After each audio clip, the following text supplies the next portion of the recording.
بسم اللہ الرحمن الرحیم۔ السلام علیکم ورحمۃ اللہ وبرکاتہ۔ آج کا سبق کتاب المطالعہ والنصوص سے سورہ شورى کی 32ویں آیت وَمِنْ آیَاتِهِ الْجَوَارِ فِي الْبَحْرِ كَالْأَعْلَامِ اور 33ویں آیت إِنْ يَشَأْ يُسْكِنِ الرِّيحَ فَيَظْلَلْنَ رَوَاكِدَ عَلَى ظَهْرِهِ ان فی ذلک لآیات لکل صبار شکور۔ 34ویں آیت او یوبقہن بما کسبوا ویعفو عن کثیر۔ 35ویں آیت ویعلم الذین یجادلون فی آیاتنا ما لهم من محیص۔ صدق اللہ المولانا العظیم۔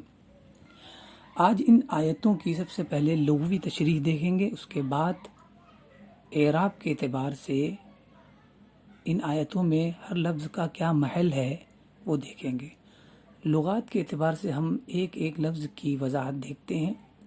اس میں ایک لفظ آیا ہے پہلی آیت کریمہ میں الجواری، اس کی تشریح بتائی السفن جمع جاریہ۔ جواری یہ جمع ہے جاریہ کی، اس کا معنی ہے کشتیاں، یعنی بہت ساری کشتیاں جب ہوتی ہے تب اس سے جواری کہیں گے، اور اگر ایک ہو تو جاریہ، یعنی یہ جاریتن کی جمع جواری ہے۔ اور بتایا کہ اس کی جمع میں یا آتا ہے، یا بھی لکھا جاتا ہے، وہی بحذف الیاء فی الخط لأنها من ایاءات الزوائد، اور اس کی یا کو حذف کر دیا جاتا ہے لکھنے میں، اس لیے کہ یہ اس کی یا جو ہے یہ زائد ہے۔ بعض قرات میں لکھا جاتا ہے، بعض قرات میں نہیں لکھا جاتا۔ بعض ائمہ نحات نے کہا کہ وصل میں لکھا جائے گا، اور اگر وصل نہ ہو تو نہیں لکھا جائے گا، اس طرح کی باتیں ہیں۔ وَبِإِثْبَاتِهَا وَحَذْفِهَا فِي اللَّفْظِ، اور اس جب وہ لکھی جائے یا حذف کر دی جائے تو لفظاً جو ہے وہ لکھی جاتی ہے، یعنی جب وہ حذف کر دی جائے تو لفظاً وہ لکھی جاتی ہے، وصل میں اور وقف میں، اور ان دونوں صورتوں میں یعنی یا کے ساتھ اور بغیر یا کے بھی پڑھا گیا ہے، وصل اور وقف میں۔ اس کے بعد ہے لفظ الاعلام، یہ عالم کی جمع ہے، اس کا مطلب ہے پہاڑ، یہاں اعلام کا مطلب ہوگا کئی سارے پہاڑ۔ رواکد ثوابت لا تجری، ایسی چیزیں جو ٹھہری ہوئی ہوں، ثابت جمع ثوابت، جو ٹھہری ہوئی ہو، لا تجری جو جگہ سے نہ ہلے نہ چلے۔ مثال کے طور پر کہا جاتا ہے رکد الماء رکودا، یعنی پانی ٹھہر گیا ہے۔ تو یہ ماء راکد بھی آپ نے فقہ کی کسی کتاب میں پڑھا ہوگا کہ ما ہوا حکم ماء الراکد، ٹھہرے ہوئے پانی کا کیا حکم ہے۔ اگلا لفظ ہے یوبقہن اے یہلکہن، تو اوبق یوبق ایباق یہ باب افعال سے ہے، اس کا مطلب ہے ہلاک کرنا، ورنہ اس کا مجرد وبق یبق ہوتا ہے ہلاک ہونا، جیسے ہلک یہلک ہلاک ہونا اور اہلک یہلک ہلاک کرنا، اسی طرح وبق یبق اور وعد یعد کے وزن پر، ضرب یضرب کے وزن پر، اور جب اس کا باب افعال لائیں گے تو وہ متعدی ہو جائے گا، یعنی ہلاک کرنا۔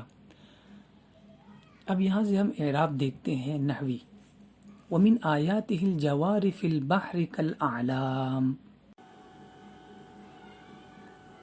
من آیاتہ یہ خبر مقدم ہے، اور الجواری یہ مبتدا مؤخر ہے، اور اس کی علامت رفع یہ ضمہ مقدر ہے، یعنی پوشیدہ ضمہ ہے جو اس یا پر ہوگا جو یا محذوف ہو چکی ہے۔ جیسے کہ میں نے اوپر بتایا لغت میں کہ جوار اصل میں جواری تھا یا کے ساتھ، تو جب یا ہوتی تو اس پر ضمہ ہوتا، لیکن یہاں پر یا نہیں ہے، لہذا ضمہ بھی مقدر ہے۔ اور فی البحر یہ جواری سے متعلق ہے، چونکہ جاریتن یہ اس میں فاعل ہے، اس لیے اس سے متعلق ہے، اور کل اعلام یہ حال بن رہا ہے جواری سے، یعنی یہ سمندر میں چل رہی ہے، کشتیاں سمندر میں چل رہی ہے، کل اعلام پہاڑوں کی طرح، یعنی جیسے بڑے بڑے پہاڑ ہوتے ہیں جو ایک جگہ رکے ہوئے ہوتے ہیں، لیکن سمندر میں آپ دیکھو گے پہاڑ کی طرح کشتیاں، بڑی بڑی کشتیاں ہوتی ہے، اور وہ چلتی ہوتی ہیں، اور کس پر؟ صرف اور صرف پانی پر۔ ان یشاء یسکن الریح فَيَظْلَلْنَ رَوَاكِدَ عَلَى ظَهْرِهِ. اس کی ترکیب میں کہا گیا ان یشاء یسکن الریح فیظلن رواکد علی ظہرہ میں ان شرطیہ ہے، اور یشاء یعنی وہ چاہ لے یہ فعل شرط ہے، اور اس میں ہوا کہ ضمیر پوشیدہ جو لوٹ رہی اللہ تبارک و تعالی کی طرف کہ اللہ تبارک و تعالی اگر چاہ لے، اور یسکن یہ جواب شرط ہے، ان یشاء اگر اللہ چاہ لے، یسکن الریح تو وہ ہواؤں کو اور وہ ہوا کو روک دے، تو یہ گویا یسکن جو ہے یہ شرط کا جواب ہے، اور ریح یہاں پر جو ہے وہ مفعول بہ ہے، اور اس کے بعد فیضللنا میں جو فا ہے وہ عاطفہ ہے، اور یضللنا یہ فعل مضارع ہے مبنی علی السکون ہے، چونکہ یہ نون تانیث سے ملا ہوا ہے اور محل جزم میں ہے، اور اس کے محل جزم میں ہونے کی وجہ یہ ہے کہ اس کا عطف بھی یسکن الریح پر ہے جو کہ محل جزم میں ہے، اس وجہ سے کہ وہ شرط کا جواب ہے، اور جو شرط کا جواب ہوگا وہ مجزوم ہوگا، لہذا یضللنا بھی مجزوم ہوگا، اس لیے کہ اس کا عطف بھی یسکن پر ہے کہ اگر اللہ چاہ لے تو ہوا کو روک دے، فیضللنا تو وہ رک جائیں یعنی ہو جائیں، رواکدہ علی ظہرہ سمندر کی پیٹھ پر رک جائیں گے. اور نون نسوہ جو یضللنا میں جو نون نسوہ ہے وہی یضللنا کا اسم بن رہا ہے، اس لیے کہ یضللنا یہ فعل ناقص ہے، جیسا کہ ہم نے افعال ناقصہ میں پڑھا کانا سارا ظلا، تو ظلا یضل، ظلا یضل، تو یضللنا اسی سے یہ جمع مؤنث غائب کا صیغہ بن گیا ہے یہاں پر. ٹھیک ہے، یہ فعل ناقص ہے اور اس کا اسم وہی نون تانیث ہے جو اس کے ساتھ ملا ہوا ہے، اور رواکد جو ہے اس کی خبر ہے یضللنا کی، اور علی ظہرہ جو ہے یہ متعلق بن رہا ہے رواکد کا، جس کا واحد راکد اس میں فاعل ہے، تو یہ اسی اس میں فاعل کا متعلق ہے. ان فی ذلک لآیات لکل صبار شکور. اس آیت کریمہ میں ان حرف مشبہ بالفعل ہے، اور فی ذلک اس کا ان حرف مشبہ بالفعل کا خبر مقدم ہے، اور آیات میں لام جو ہے لام حرف جر یہ تاکید کے لیے ہے، اور آیاتن یہ انا کا اسم مؤخر ہے.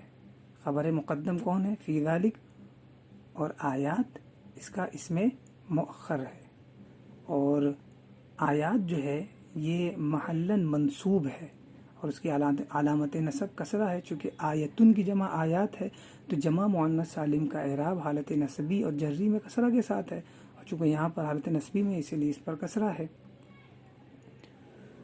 اور لکلن جو ہے لکل صبار شکور میں لکل یہ نعت یعنی صفت ہے آیات کی، جو پیچھے آیات گزرا ہے یہ اسی کی صفت ہے لکل، اور صبار جو ہے وہ مضاف الیہ ہے، کل سے مضاف یعنی کل کا مدخول ہے، لہذا صبار جو ہے یہ مضاف الیہ ہے، اور شکور جو ہے یہ صبار کی صفت ہے. ٹھیک ہے، تو صبار کی صفت شکور ہے، تو صبار موصوف اور شکور صفت، موصوف صفت سے مل کر کل کا مضاف الیہ. ٹھیک ہے، اور یہ لکل کیا ہے؟ یہ صفت ہے آیات کی، یعنی آیات موصوف ہوا، لکل جار مجرور سے مل کر متعلق سے مل کر یہ صفت ہو جائے گا آیات کی. ٹھیک ہے، یہ اس کی ترکیب ہو گئی. پھر اگلی آیت ہے او یوبقہن بما کسبوا ویعفو عن کثیر.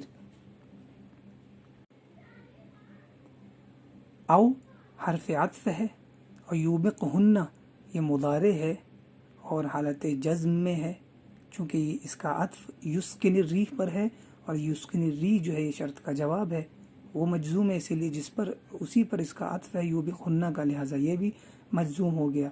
اور یوبقہن میں جو ہنہ ہے یہ مفعول بہ ہے، اور یوبقو میں جو ضمیر مستتر ہے ہوا کی وہی اس کا فاعل ہے جو لوٹتی ہے اللہ تبارک و تعالیٰ کی ذات کی طرف، یعنی وہ اگر چاہے تو ہلاک کر دے. او بق یوبق و ایباق ہلاک کرنا، اگر اللہ چاہے تو اسے ہلاک کر دے گا یا چاہے تو ہلاک کر دے.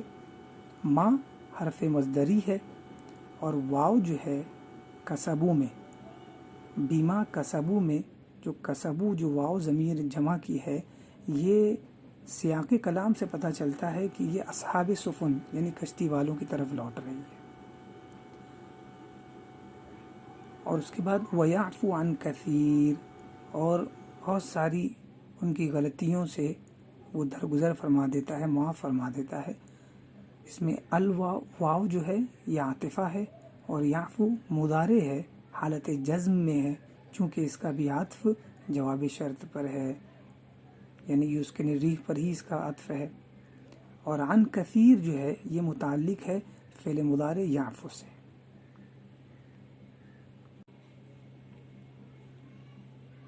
وَيَعْلَمَ الَّذِينَ میں واو عاطفہ ہے اور یعلم مضارع ہے، حالت نصبی میں ہے، چونکہ اس کا عطف جو ہے محذوف فعل پر ہے جو تعلیل کے لیے یعنی علت بتانے کے لیے. وہ محذوف فعل کیا ہے؟ یغرقہم، یعنی اللہ تبارک و تعالی ان کو غرق کر دیتا ہے.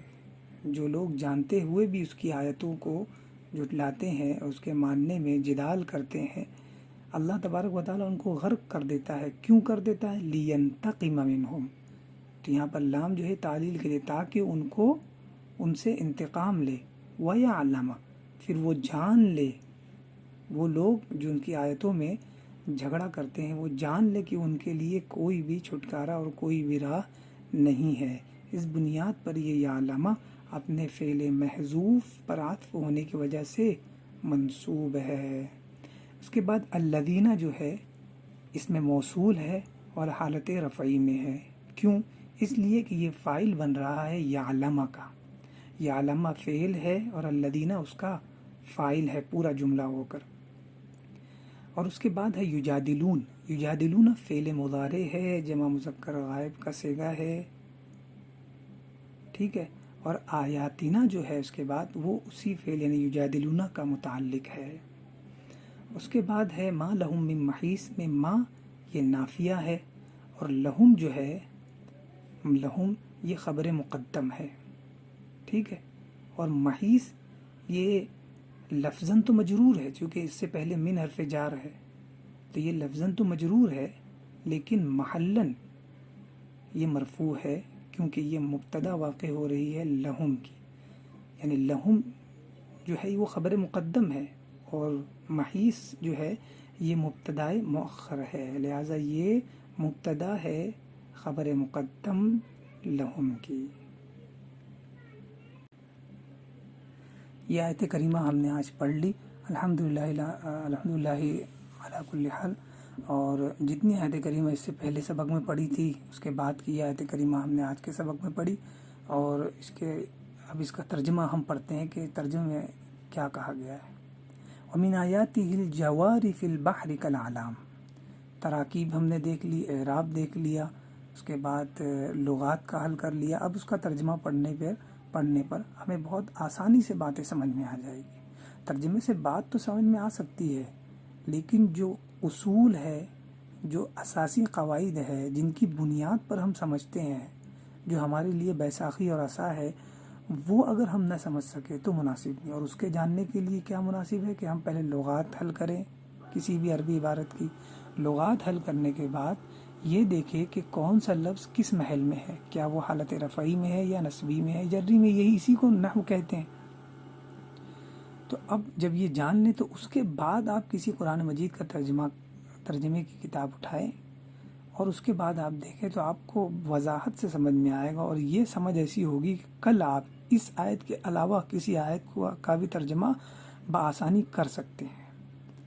وَمِنْ آیَاتِهِ الْجَوَارِ فِي الْبَحْرِ كَالْأَعْلَامِ، اور سمندر میں چلنے والی پہاڑوں جیسی کشتیاں اس کی نشانیوں میں سے ایک ہے.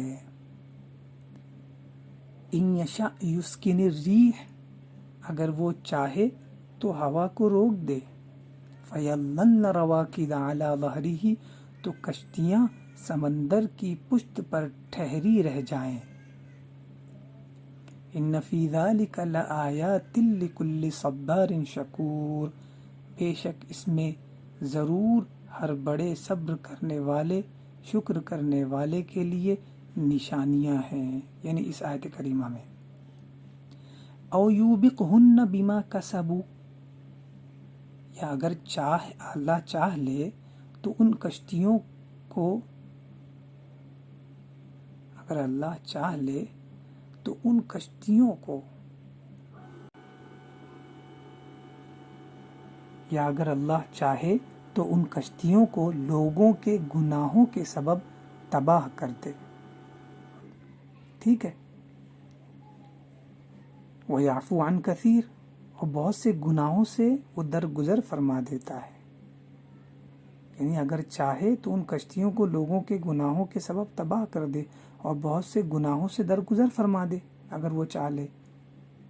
وَيَعْلَمَ الَّذِينَ يُجَادِلُونَ فِي آيَاتِنَا مَا لَهُم مِّن مَّحِيصٍ، اور ہماری آیتوں میں جھگڑنے والے جان جائیں کہ ان کے لیے بھاگنے کی کوئی جگہ نہیں. محیص کہتے ہیں ایسی جگہ جہاں سے آپ ایگزٹ کر سکے، باہر نکل سکے، جسے چارہ کار کہتے ہیں. یہ بالکل اسی معنی میں ہے جو لفظ ہم نے پڑھا تھا فیض الادب میں، بدن کا مطلب بھی ہوتا ہے چارہ کار، محیص کا مطلب بھی چارہ کار. ایسے بہت سے الفاظ عربی میں آپ کو ملیں گے.